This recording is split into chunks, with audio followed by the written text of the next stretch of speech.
তার থেকে আমরা এখন খুব গুরুত্বপূর্ণ বক্তব্য শুনব তৃতীয় শ্রেণীর ছাত্র মোহাম্মদ তানভীর ইসলামের কাছ থেকে। আমি তাকে তার গুরুত্বপূর্ণ বক্তব্য রাখার জন্য বিনীত অনুরোধ করছি। আসসালামু আলাইকুম ওয়া রাহমাতুল্লাহি ওয়া বারাকাতুহু। আমি কি কবরে সালাম দিলাম? আমার সালাম এত জবাব আসতে হলো যে আমার সালামের জবাব আমি আবারও সালাম দিচ্ছি। আসসালামু আলাইকুম ওয়া রাহমাতুল্লাহি ওয়া বারাকাতুহু।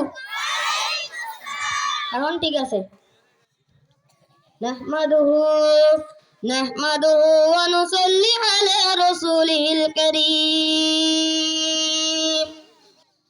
أما بعد فأعوذ بالله من الشيطان الرجيم بسم الله الرحمن الرحيم। সমস্ত প্রশংসা মহান রব্বুল আলামিনের জন্য, যে মহান রব্বুল আলামিন আমাদের এখানে সকলকে আসার বসার তৌফিক দান করেছে, তার জন্য সবাই বলি আলহামদুলিল্লাহ। আমাদের নবী, সর্বশেষ নবী, আখিরি নবী, তার উপর দরুদ পাঠ করি। আল্লাহুম্মা সাল্লি আলা, আল্লাহুম্মা বারিক আলাই। তো আমি আজকে আমার বক্তব্যটি পেশ করব। আমার এখানে আমার সাইডে আছে আমার শিক্ষক মণ্ডলীরা এবং বিশেষ অতিথি, আহ্বান করে অতিথি এবং আমাদের এখানে অনেক অতিথি রয়েছে। আমি এখন আমার বক্তব্যটি পেশ করব। আপনারা সকলে চুপচাপ থেকে আমার বক্তব্যটি শুনবেন। যদি ভালো লাগে আমার জন্য দোয়া করবেন, আমি যেন বড় কিছু হতে পারি। এই বলে আমি আমার বক্তব্যটি শুরু করলাম। তো আমার বক্তব্যের বিষয় হলো শিক্ষা। শিক্ষা নিয়ে বক্তব্য আমি দিব। আপনারা এখানে অনেকজন মা বাবা রয়েছেন। কতজন পড়ান নিজের বাচ্চাকে স্কুলে, কতজন পড়ান মাদ্রাসায়, কতজন পড়া কোচিং এ, আবার কতজন মাদ্রাসায় মক্তবে পাঠিয়ে দেয়। কিন্তু কেউ কি জানে মাদ্রাসায় পড়লে কতটি উপকার হয়, স্কুলে পড়লে কতটি উপকার হয় এবং মক্তবে করলে কতটি উপকার হয়?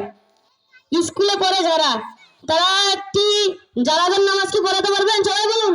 স্কুলে পড়ে যারা ছাত্র 10, 9 ক্লাসে পড়ে, 8 পড়ে, তারা কি জানাজার নামাজ পড়াতে পারবে? আপনারা সকলেই বলুন, পারবে? কিন্তু যারা মক্তবে পড়াতে পারবে, যারা মক্তবে পড়বে তারাও কি পারবে? পারবে? পারবে? তাদেরকে সপ্তাহে নামাজ শিখায়। কোনদিন আসরের নামাজ, কোনদিন জোহরের নামাজ, কোনদিন ফজরের নামাজ, যে টাইম সেই নামাজ শিখায়। কিন্তু আমাদের মাদ্রাসাটিতে অন্যরকম। মাদ্রাসাটি যে এত শিক্ষা দেয় কেউ বুঝে না।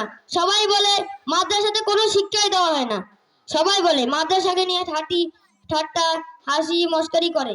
কিন্তু কি জানে যে মাদ্রাসা কত উপকারী? যখন একটি মা বাবা একটি সন্তানকে মাদ্রাসাতে ভর্তি করালো, ভর্তি করে কত মনে আশা নিয়ে আসে, আমার ছেলে বড় হয়ে হাফেজ হবে, আমার ছেলে আমার জানাজা পড়াবে, আমার ছেলে একদিন হুজুর হবে, আমাদের মুখ উজ্জ্বল করবে। আপনাদের স্বপ্ন আছে না? বলুন, স্বপ্ন আছে না আপনাদের? আপনাদের ছেলে মেয়েদের নিয়ে স্বপ্ন আছে না? এই স্বপ্নগুলো কি আপনারা ভাঙতে চান? আপনারা কি ভাঙতে চান? তাহলে আমার কথার উত্তর দিন, আপনারা কি ভাঙতে চান? যদি ভাঙতে না চান তাহলে আপনারা আপনাদের বাচ্চাদেরকে স্কুলে দেন। কতজন আছে না এখানে স্কুলে দেয়? কতজন আছে মক্তবে পাঠায়? তা না দিয়ে মাদ্রাসাতে যদি ভর্তি করে দেন, আপনার কি নাম্বার হবে না? হবে না নাম্বার? আপনার জানাজাতে পড়াতে পারবে আপনার ছেলে মেয়ে। আপনার কি আনন্দ লাগবে না এই কথা শুনে? আপনার আত্মসাৎ পাবে না আপনার যদি আপনার ছেলে মেয়ে যদি আপনার জানাজার নামাজ পড়ে? বলুন, আমার কথার উত্তর দিন। আমার কথা কি ভুল হচ্ছে? আপনাদের কি কোনো কষ্ট লাগছে? তাহলে আমার কথার উত্তর দিন। আমার কথা দিয়ে চুপ হয়ে আছেন কি জন্য? আবার এখানে আছে কতজন রমজান মাস আছে যে কোরআন, এখানে আমাদের মাদ্রাসা আছে অথবা মক্তব স্কুলের ছাত্ররা কি কোরআন নিয়ে বসে? রমজান মাস আসলে 5 ওয়াক্ত নামাজ পড়ে, মক্তবের ছাত্ররা পড়ে। কিন্তু মাদ্রাসার ছাত্ররা 5 ওয়াক্তই নামাজ পড়ে, কোরআনও পড়ে। আপনারা কি জানেন যে কোরআন শিক্ষা দেয় এবং অপরকে শিক্ষা দেয় তে কত বড় একটি জিনিস?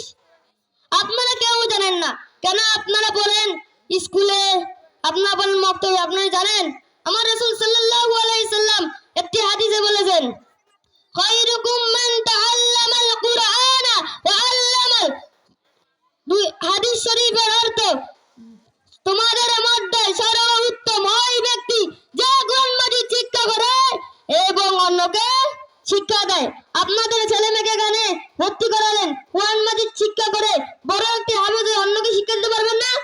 পারবে না? বলুন আপনারা, উত্তর দিন আমার কথা, পারবে না? এবং আপনার জানাজা পড়তে পারবে না? তাহলে আপনার ছেলে মেয়ে উত্তম হলো না? নাকি নিচে নেমে গেল? উত্তম হলো না? আমার কথার উত্তর নেই কেন? আমি কি এখানে কি মরা মানুষকে জিজ্ঞেস করতেছি? মরা মানুষকে জিজ্ঞেস করতেছি? তাহলে আমার কথার উত্তর দিন আপনারা। এ কেমন বাবা মা যে মুসলিম হয়েও নামাজ পড়ে না, নিজের ছেলেদেরকেও নামাজ, ছেলে মেয়েদেরকেও নামাজ পড়তে বলে না? তো 5 ওয়াক্ত নামাজ পড়া লাগবে, এটা কি আপনারা জানেন? কতজন আছে জানে না? কতজন এগুলো বিষয়ে ভাবে না? কতজন আছে না? বলুন আপনারা, বলুন, নিজে বলুন। আপনাদের মধ্যে আছে এরকম লোক? নাই? বলুন, বলুন। তা আমরা 5 ওয়াক্ত নামাজ পড়বো না? বাসায় শিক্ষা নিব না? অপরকে শিক্ষা দিব না? তাহলে কি আমরা কি উত্তম উত্তম হলাম নাকি নিচে নেমে গেলাম? উত্তম হলাম না? তো এরকম আমার রাসূলুল্লাহ সাল্লাল্লাহু আলাইহি সাল্লাম আরেকটি হাদিসে বলেছেন,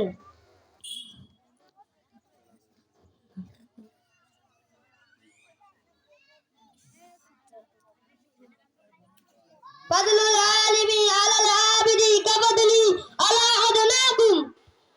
হাদিস শরীফটি অর্থ বলেছে, তোমাদের মধ্যে সর্বাপেক্ষা ওই ব্যক্তি, তোমাদের মধ্যে সর্বাপেক্ষা ছোট ব্যক্তি হইতে আমার মতবা যত বড়, বেএলেম আবেদের যে একজন গাটি আলেমের মতবা তত বড়।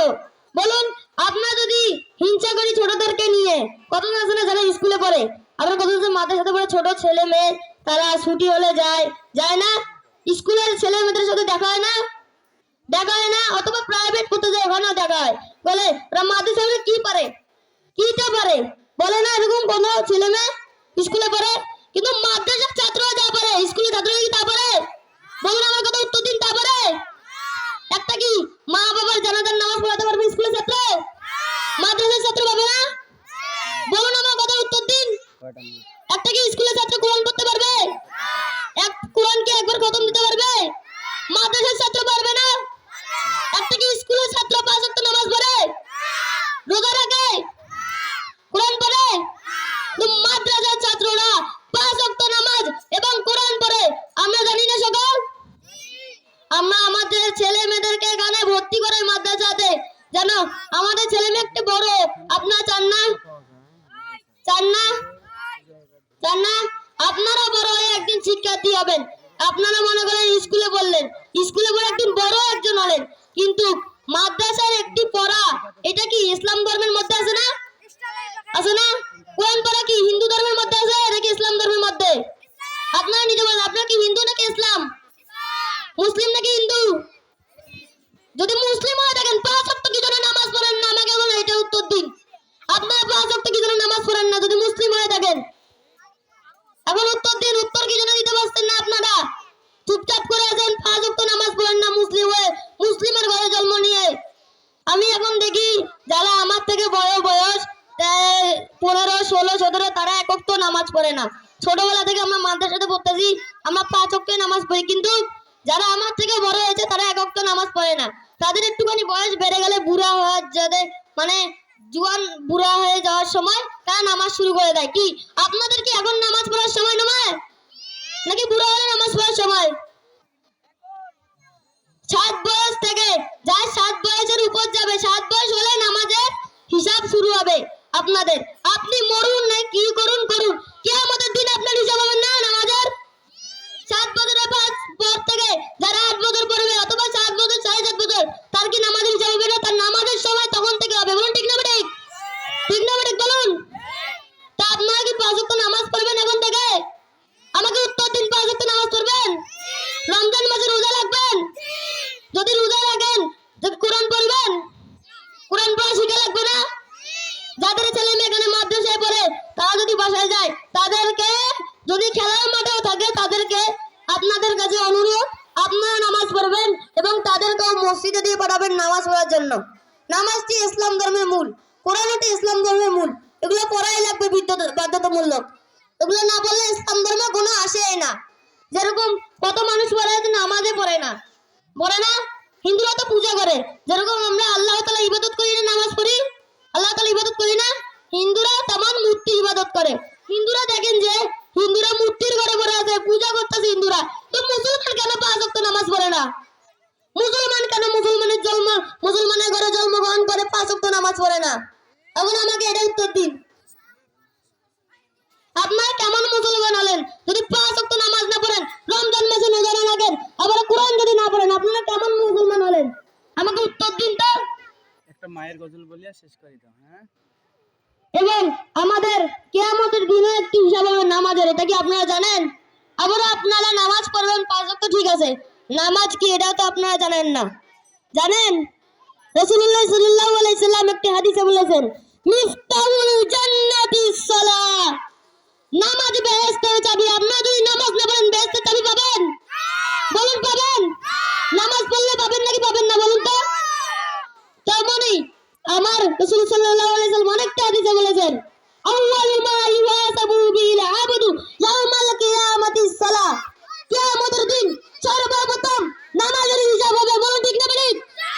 আপনারা যদি নামাজ না পড়েন নামাজের হিসাব কেমন করে দিবেন আমাকে দেন তো, আমাকে উত্তরটা দিন। এবং আপনারা যদি নামাজ না পড়েন বেহেশতের চাবি পাবেন? বেহেশতের চাবি পাবেন?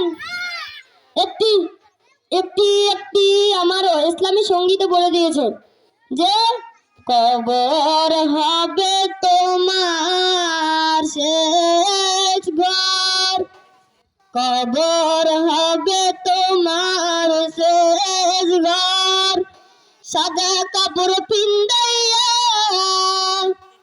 সাদা কাপড় পিন্দাইয়া নিয়া যাইব পালকি চড়াইয়া, তোমারে নিয়া যাইব পালকি চড়াইয়া, সাদা কাপড় পিন্দাইয়া নিয়া যাইব পালকি চড়াইয়া রে, তোমারে নিয়া যাইব পালকি চড়াইয়া।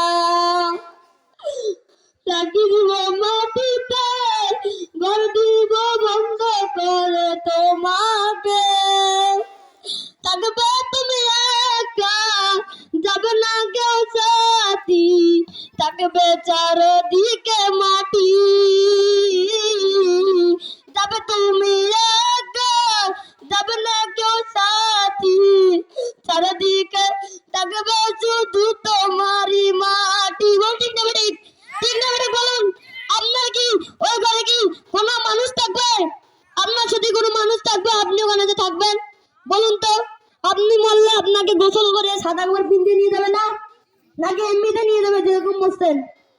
হিন্দুরা এরকম কাম করে কিন্তু মুসলমান করে না, বুঝছেন? মুসলমানের কি একটি জিনিস, আল্লাহ তাআলার নিয়ামত, আল্লাহ তাআলার নিয়ামত এটি। মুসলমানদেরকে আল্লাহ তাআলা কত না জিনিস দিয়েছে। বলে যে তোমরা নামাজ পড়ো 5 ওয়াক্ত, কোরআন পড়ো, রমজান মাসে রোজা রাখো। আপনারা কি রোজা রাখবেন না? এখন আমার কথাটি মানবেন না বলুন? মানবেন না? রোজা রাখবেন না বলুন? কোরআন পড়বেন না? নামাজ পড়বেন না 5 ওয়াক্ত? আপনাদের ছেলে মেয়ে বাসাত গেলে তাও আপনার জোর করে মাদ্রাসাতে না আসতে চাইলেও মসজিদে নামাজ পড়বেন। 5 ওয়াক্ত নামাজটা পড়া লাগবে ঠিক মতো। 5 ওয়াক্ত নামাজটা পড়লে আল্লাহ তাআলা ইবাদত করতে পারবেন না বলুন? পারবেন না আল্লাহ তাআলা ইবাদত করতে? আপনারা আল্লাহ তাআলা ইবাদত না করে ঘরে বসেই কোনো কিছু করতে পারবেন? ঘরে বসে কাম করলেন, নিয়ে গেলেন, তাও আপনার কোনো ইবাদত হলো না। হাসরের মাঠে গিয়ে জবাব দেওয়া লাগবে না? হিসাব হবে না হাসরের মাঠে? হাসরের মাঠে জীবন হবে না? হিসাব হবে না হাসরের মাঠে? তো আমি এখন আমার বক্তব্যটি শেষ করবো, সময় অল্প থাকার কারণে, নাহলে আরো কথা বলতাম।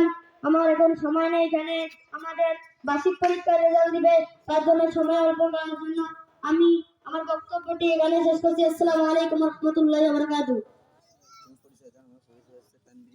আমার পরিচয় হচ্ছে তানভীর ইসলাম।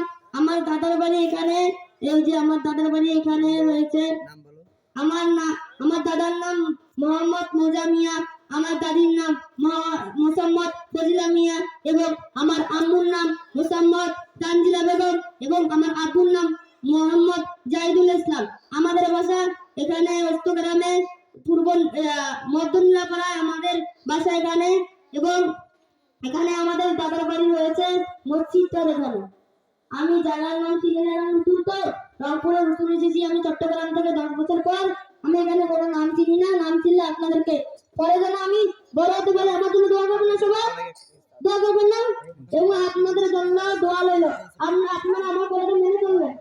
আমার কাছে অনুরোধ, আমার আপনার কাছে এটা অনুরোধ, 5 ওয়াক্ত নামাজ পড়বেন, কোরআনটা পড়বেন, এবং নামাজটা পড়বেন, কোরআন পড়বেন। আপনাদের বাচ্চারা গেলে মসজিদে বেরোবে 5 ওয়াক্ত নামাজ পড়ার জন্য। আমার কথা রাখবেন না সবাই, বলুন রাখবেন না? তাই আমি আমার বক্তব্য শেষ করছি। আসসালামু আলাইকুম ওয়া রাহমাতুল্লাহি ওয়া বারাকাতুহু। মাশাআল্লাহ, আলহামদুলিল্লাহ, জাযাকাল্লাহু খায়র। তো আমাদের মাদ্রাসার ফুল, মাদ্রাসার আনন্দ, মাদ্রাসার উৎসব সমস্ত কিছুতেই আমাদের ছেলে সন্তানরা, আমরা যারা অভিভাবক রয়েছি, আমরা যদি সচেতন না হই তাহলে আমাদের ছেলে